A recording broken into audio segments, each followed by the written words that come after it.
2 million Iraqis have fled the violence and instability of their homeland and sought refuge in neighbouring countries. About 500,000 have come to Jordan. Some of them are wealthy enough to qualify for official residence permits. They run businesses, hold down jobs. Their exile is at least physically comfortable. Others, the majority, are not so fortunate. They occupy a twilight zone, living in the shadows, eking out a semi-existence. They have no official status, no firm legal rights. Most do not have valid visas. Their presence in Jordan is technically illegal. Some do not even have valid passports. Too afraid to return to blood-soaked land and unable to travel onwards to other countries which deny ordinary Iraqis entry, they find themselves stranded, lives on hold, frozen in time. Iraqis seeking refuge in Jordan are not herded into camps, the traditional refugee image. Instead, they melt into Amman's urban scene, renting flats in cheaper neighbourhoods and living ostensibly normal lives.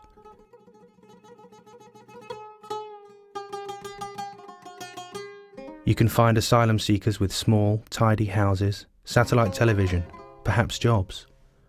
But look closer and the veneer of normality is very thin. The situation is desperate. This man, a 37-year-old veterinary surgeon from Baghdad, lives in bleak isolation in a small, unheated flat in a poor Amman suburb. 5 members of his family, including his mother, sister, brother and niece, were killed in Iraq. Now he survives from hand to mouth. He gets money when he can and just about manages to pay the rent. Sometimes he can hold down a job for a month or two, working illegally for cut-price pay. It's simple work here, you know that, and hard work. They accept us because we have a low payment, because they give us nothing.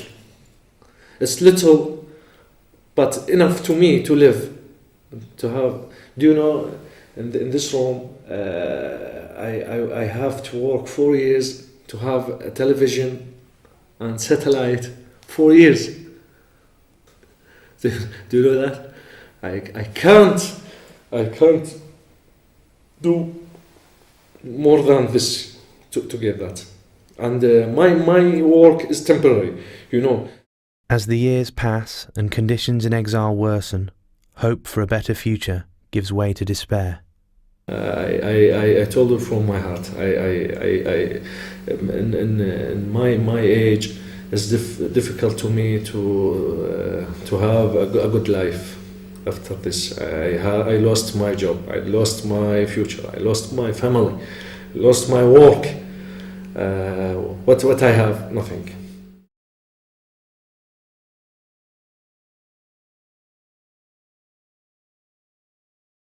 Jordan and Syria opened their doors to Iraqis when other countries were slamming theirs shut. Jordan now lets Iraqi children enroll in local schools so they do not miss out on an education. Such steps have given hundreds of thousands of Iraqis a lifeline, but it's a temporary and partial reprieve. Poor and middle-class Iraqis do not have work permits or long-term residence permissions.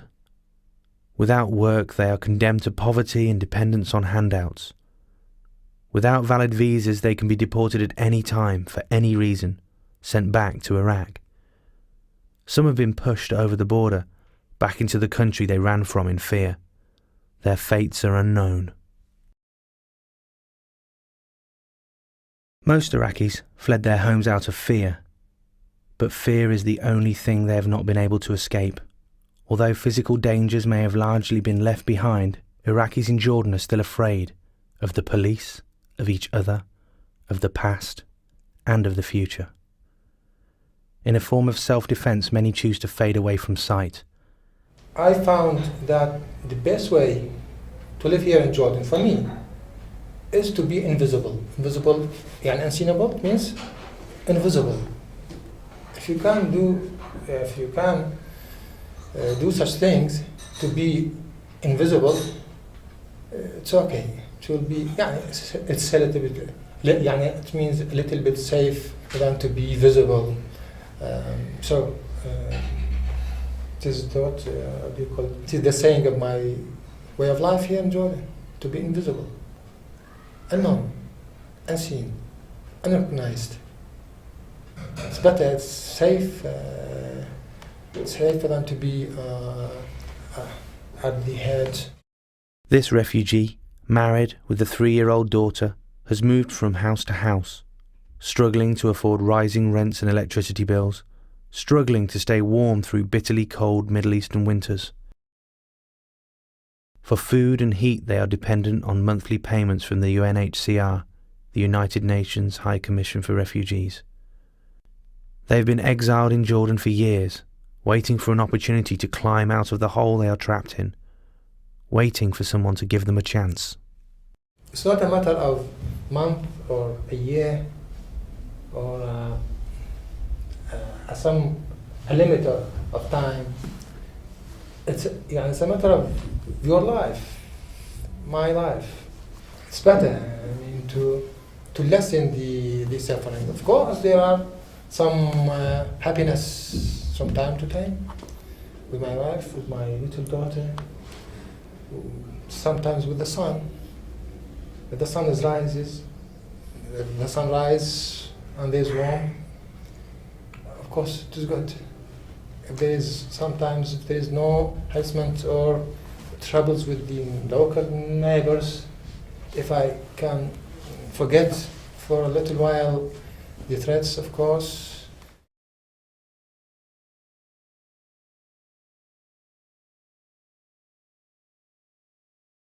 In downtown Amman, in the heart of the city, Mohammed and her husband are bringing up 3 children. The youngest, 4 months old, was born in exile. Mohammed, a lab technician, dreams of being able to return to work. Her husband is a painter specialising in abstracts. Their story echoes that of many other Iraqis in Jordan. They came here at the end of 2004 after receiving death threats. Their home and its contents were sold. The family rented a car and drove through the desert to Jordan. أطمح إنه أنا أولاً كنت رايدة أكمل دراستي ببغداد بمجال المختبرات. I am an ambitious woman and I want to finish my studying in Baghdad. I started my studying as a lab technician, but it was in the beginning of the war, and therefore I didn't finish my studying there.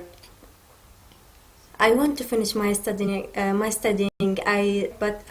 I want to help my husband, my children, and myself.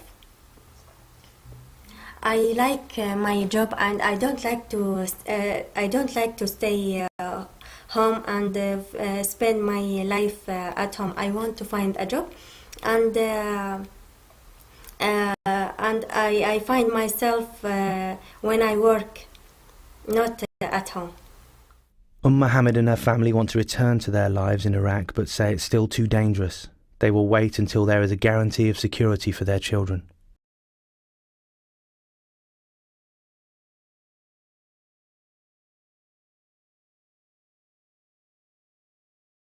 Iraq's refugee crisis was slow to build, a flood that began with a few drops. As conditions in Iraq worsened and sectarian violence soared, hundreds of thousands of people started running for their lives. The international community was slow to react, and until recently was in a state of denial about the problem. There has been a dawning of recognition, but governments and aid organisations have still not caught up with the on-the-ground realities.